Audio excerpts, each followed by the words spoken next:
హైదరాబాద్ లో ఉపాధి కోసం లేదా ఇతరత్ర పనులకు పోయేటువంటి వాళ్ళ సౌకర్యం కోసం ఇందిరమ్మ క్యాంటీన్లను అల్పాహారంతో సహా అల్పాహారం సమయంలో అల్పాహారం, మధ్యాహ్న సమయంలో భోజనాన్ని నాణ్యతతోటి ఏర్పాటు చేసే విధంగా కౌంటర్లు ఏర్పాటు చేస్తా ఉన్నాం. జిహెచ్ఎంసీ అధికారులు ఇప్పటికే ఒక మ్యాపింగ్ ప్లానింగ్ చేసుకొని ఉన్నారు.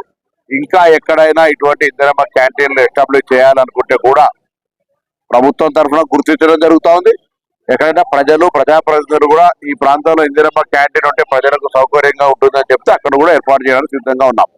ఇందిరమ్మ క్యాంటీన్ల ద్వారా ఇబ్బంది పడకుండా ప్రజలకు ఉదయాన్నే పనికి వెళ్ళేటువంటి వాళ్ళు ఇక్కడనే అల్పాహారం తీసుకోవడం, మధ్యాహ్న భోజనం తీసుకొని వారి యొక్క పనులు చేసుకునేటువంటి సౌకర్యం కలిగజేస్తోంది.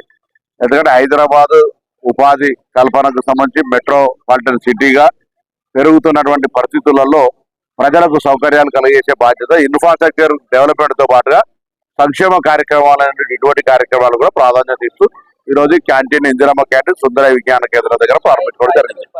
5 రూపాయలకే బ్రేక్ఫాస్ట్, 5 రూపాయలకే భోజనం.